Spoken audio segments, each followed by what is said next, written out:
अगर किसी को डायबिटीज़ है तो दिन में कितनी बार खाना खाना चाहिए। हमारे RB memorial multi speciality hospital का मिशन ये है कि जिस तरह से हम लोगों ने पोलियो को इरेडिकेट किया है उसी तरह से हम डायबिटीज़ को भी भगा पाए। और ये संभव है अगर आप लोग नॉलेज और दूसरे जो है आप लोग डिसिप्लिन अपनी जीवन शैली में ले आए तो आप डायबिटीज़ को लात मार के भगा सकते हैं। डायबिटीज़ जो कि टाइप 2 डायबिटीज़ है वो कोई बहुत बड़ी प्रॉब्लम नहीं है। वो जो है वो केवल इंसुलिन इंटॉलरेंस है। हमारे आप अगर YouTube चैनल को सब्सक्राइब करते हैं तो आप ऐसे डायबिटिक इंटॉलरेंस के ऊपर हमारे बहुत सारी डायबिटिक सीरीज में वीडियोस हैं जो मैंने अभी रिसेंटली डिज़ाइन किए हैं, उसको आप जो है देख सकते हैं। हमारे चैनल को सब्सक्राइब कर सकते हैं, लाइक कर सकते हैं, शेयर कर सकते हैं, कमेंट कर सकते हैं। अब मैं आता हूं आज के टॉपिक पे। नमस्कार, मैं डॉक्टर मेहर अब्बास, हृदय रोग विशेषज्ञ, RB memorial multi speciality hospital और आपका हेल्थ और लाइफ स्टाइल कोच। तो मैं आज के टॉपिक पे आता हूं कि अगर किसी को डायबिटीज़ है तो वो दिन में कितनी बार खाना खा सकता है। कितनी बार खाना खाना, ये इसमें बहुत सारी धारणाएं हैं जिसको हम लोग मिथ्स कहते हैं। और इसमें कई लोगों का कहना रहता है कि हमें दिन भर में 3 बार खाना चाहिए। कोई कहता है कि लंच ब्रेकफास्ट, लंच और डिनर यानी 3 बार लेना चाहिए। कोई कहता है कि ब्रेकफास्ट, लंच, डिनर और स्नैक्स वगैरह को लेके 4 से 5 बार खाना चाहिए। तो इसलिए जो है ये टॉपिक को मैंने कहा कि ये डिफ़िकल्ट है, मगर आपको अगर सही नॉलेज और सही डिसिप्लिन की दिशा अपनानी है तो ये इसमें कोई प्रॉब्लम नहीं है। आज इसी के बारे में हम आपसे बात करते हैं। खाने का सही जो तरीका है जो हम लोग आपको खाते हैं, इसको अगर समझने के लिए कि हमें कितनी बार खाना खाना है तो एक एनालॉजी को लेके हम लोग चलते हैं। आप लोगों ने मोटर देखी होगी अपने घर में, गांव में बहुत सारे, जैसे चारा काटने वाली मोटर होती है, आटा पीसने वाली चक्की होती है, और आपके जैसे टुल्लू पंप होता है, पानी वाली मोटर होती है। तो गर्ल्स के मोटर आप लोगों ने आप सभी लोगों ने देखी होगी।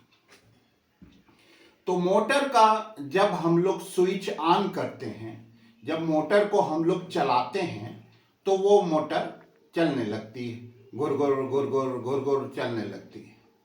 और जब मैं इसी मोटर को हमको बंद करना होता है तो मोटर की फिर स्विच दबाते हैं तो मोटर जो है एकदम से नहीं बंद हो जाती, वो घुर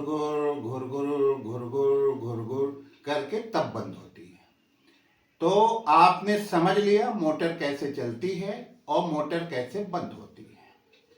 हमारे बॉडी में जो भगवान ने पैनक्रियास दिया है, जो हमारे यहाँ पे रहता है, उसको आप एक मोटर की तरह से समझ लें। जब उसको चलाया जाता है यानी जब हम खाना खाते हैं तो वो इंसुलिन देता है, और वो इंसुलिन जो है वो उसका जो पैटर्न होता है देने का शरीर को, वो पैटर्न जो है वो एक पल्सेटिंग मोड में होता है। यानी आपने खाना खाया और वो इंसुलिन देना शुरू कर देता है। तो वो कोई कंटिन्यूअस मोड में नहीं देता, जैसे नदी बह रही है कंटिन्यूअसली, उस तरीके से नहीं होता। वो पल्सेटिंग, जैसे पल्स चलती है उसी तरीके से ये इंसुलिन देने लगता है। बुम बुम बुम, इस पैटर्न में। ये नहीं कि बुम बुम बुम बुम बुम बुम बुम बुम, इस तरह से नहीं। वो पल्सेटिंग पैटर्न में वो ब्लड में इंसुलिन देता है। और जब आप ये खाना खा लेते हैं तो उसके बाद जो है ये धीरे धीरे धीरे धीरे धीरे फिर ये इंसुलिन देना बंद कर देता है। तो इस पे आप बताएं कि जब आपने खाना खाया तो कितनी देर में इंसुलिन देना चाहिए, कितनी देर में इंसुलिन पैनक्रियास देता है। आप थोड़ा गौर कीजिए। ये जो है इंसुलिन जब आप खाना खाते हैं तो उसके ठीक 5 मिनट के बाद इंसुलिन सिक्रिएशन शुरू हो जाता है और वो फिर देता रहता है। इसी के बाद ये एक कॉन्सेप्ट है कि जब आपने खाना खाया और खाना खाने के ठीक 5 मिनट के बाद वो इंसुलिन देना शुरू कर देता है।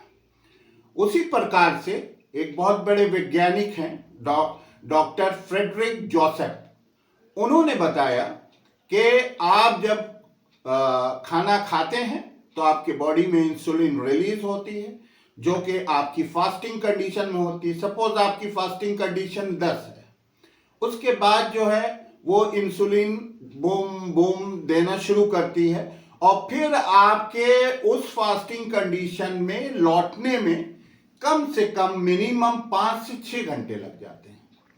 तो आपको ये चीज समझ में आ गई कि जब हम खाना खाते हैं तो उसके 5 मिनट के बाद हमारी इंसुलिन रिलीज होती है और वो प्रक्रिया जो है 5-6 घंटे में, जैसे हमने बताया था कि जब आप मोटर बंद करते हैं तो उससे इसको कंपेयर कीजिए, तो इसको जो है 5 से 6 घंटे लग जाते हैं।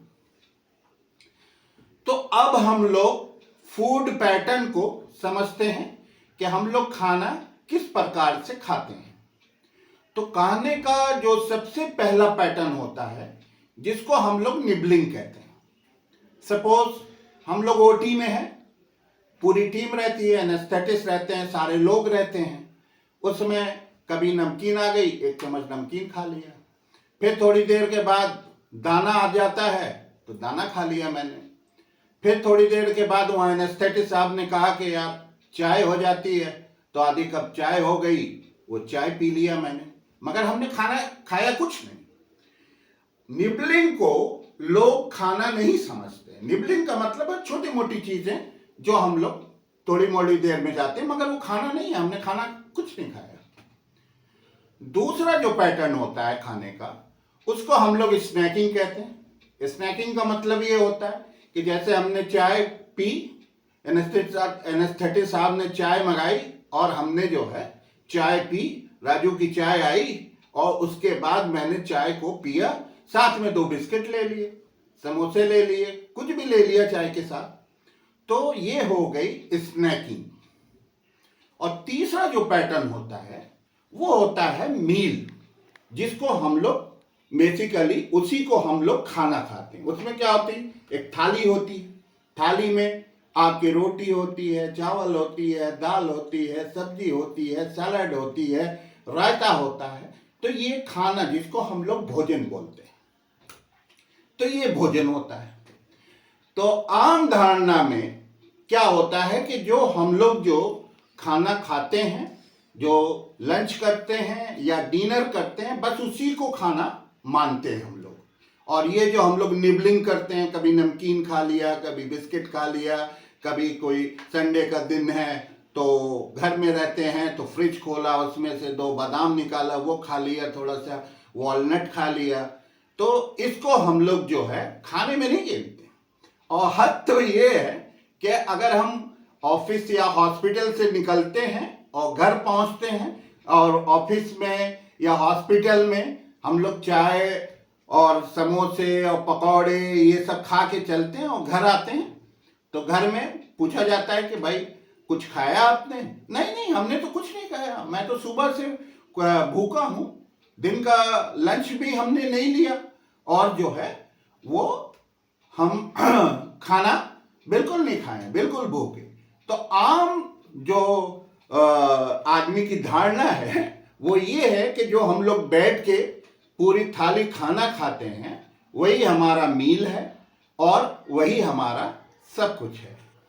तो इसमें एक बात हम आपको बोलेंगे, हमारा पैनक्रियास जो ब्लड में इंसुलिन रिलीज करता है, इसमें क्या है कि बार बार निबलिंग करने से, बार बार जो छोटी मोटी चीजें हम लोग खा लेते हैं उससे निबलिंग करने से उसके अंदर जो बीटा सेल्स होते हैं वो उसकी सेंसिटिविटी कम हो जाती है और उसी को हम लोग इंसुलिन रेजिस्टेंस बोलते हैं। और जब ये इंसुलिन रेजिस्टेंस हो जाता है तो बॉडी को बहुत ज़्यादा इंसुलिन की ज़रूरत पड़ने लगती और उसमें होता क्या है कि जो इंसुलिन जो जब ज़्यादा आपको रिक्वायरमेंट हो जाती है तो जो ब्लड से इंसुलिन को सेल में जाना है वो सेल में नहीं जा पाती और धीरे धीरे जो ये चीज़ है इसी को हम लोग इंसुलिन रेजिस्टेंस बोलते हैं। अब हम लोगों को आज मैं आपको एक नया कंसेप्ट देना चाहता हूं और वो नया कंसेप्ट ये है कि EOE, जिसको हम लोग कहते हैं एपिसोड ऑफ ईटिंग। सपोज अभी मैंने आपको एग्जाम्पल दिए, हमने एक चम्मच नमकीन खाई तो ये 1 एपिसोड ऑफ ईटिंग हो गई। ठीक, मैंने कोई बिस्किट खाया या कुछ चाय पिया, आधी कप चाय पिया, तो इसको हमने कहा एपिसोड ऑफ ईटिंग 2 हो गई। उसके बाद मैंने लंच किया, ब्रेकफास्ट किया, इसी प्रकार से एपिसोड ऑफ 3, 4, 5 इस तरीके से आप लोग हो जाती है। मगर साइंटिफिकली हमें कितनी एपिसोड्स ऑफ ईटिंग चाहिए वो मैं आज आपको बताऊंगा। मगर उसको में ये जानना बहुत बेहद ज़रूरी है कि एक एपिसोड ऑफ ईटिंग, जो भी आपकी एपिसोड ऑफ ईटिंग हम बताएंगे उसमें जो आपका ग्लाइसेमिक लोड होगा वो जो होगा 10 ग्राम से ज़्यादा नहीं होना चाहिए। ठीक है, तो जैसे अगर आपको जो हमारे रिकमेंडेड एपिसोड ऑफ ईटिंग होती है वो आपको 3 बार है, यानी आप 3 बार आप ईटिंग कर सकते हैं और ये जो 3 बार ईटिंग है इसका ग्लाइसेमिक लोड जो है वो 25 mg से ज़्यादा नहीं होना चाहिए। ठीक है, 25 ग्राम से ज़्यादा नहीं होना चाहिए आपका जो ग्लाइसेमिक लोड होता है। तो सपोज आपने एक एपिसोड ऑफ ईटिंग ली वो 10 की ली, दूसरी आपने ली वो 10 की ली और तीसरी जो है ये 5 की। तो आपको ये बहुत आवश्यक है कि अपनी एपिसोड ऑफ ईटिंग जो है, जो रिकमेंडेड एपिसोड ऑफ ईटिंग है वो 3 बार की है, आप उसको 4 बार भी कर सकते हैं। ठीक है, बहुत से लोग क्या करते हैं कि वो 1 बार ही करना चाहते हैं, मगर ऐसे बहुत कम लोग हैं जो 1 बार ही दिन में खाना खाना चाहते हैं और बहुत से लोग हैं वो कहते हैं कि बस हम सुबह खाएंगे और शाम खाएंगे, 2 बार खाएंगे। ऐसे लोग भी बहुत कम हैं और बहुत से लोगों का मानना ये रहता है कि हम 1 बार में ही 25 जो है ये आपका ग्लाइसेमिक लोड ले लें, तो ये भी बिल्कुल नहीं कर सकते। आपको जो है वो मिनिमम 3 बार में आपको अपनी टोटल ग्लाइसेमिक लोड जो है वो आपको 25 रखना है। ग्लाइसेमिक लोड और ग्लाइसेमिक इंडेक्स को समझने के लिए मैंने डिस्क्रिप्शन में आपको पूरी जो डाइट चार्ट है उसको मैंने दे रखा है। डाइट चार्ट कहिए या उसको मील चार्ट कहिए, वो मैंने दे रखा है और उसमें सारी डाइट के इंग्रेडिएंट्स के आपके ग्लाइसेमिक इंडेक्स और ग्लाइसेमिक लोड हमने दे रखे हैं। उसी के हिसाब से आप, क्योंकि वीडियो लंबा हो जाएगा तो इसलिए मैंने इसको डिस्क्रिप्शन में शेयर कर दिया है, तो आप लोग इसको ज़रूर देख लें। हमारा जो ये नया कॉन्सेप्ट मैंने आपको एपिसोड ऑफ ईटिंग का बताया, अगर आपने इसको अपनी जीवन शैली में, अपनी फूड हैबिट में अगर इसको आपने शामिल कर लिया, तो आप डायबिटीज़ को रिवर्स कर सकते हैं, डायबिटीज़ को ख़त्म कर सकते हैं और अपने ब्लड ग्लूकोज लेवल को आप नॉर्मल कर सकते हैं। डायबिटीज़ को हराया जा सकता है अगर आप जो है डिसिप्लिन्ड हो जाएं और आप जो है अगर नॉलेज गैदर करना शुरू कर दें। नमस्कार।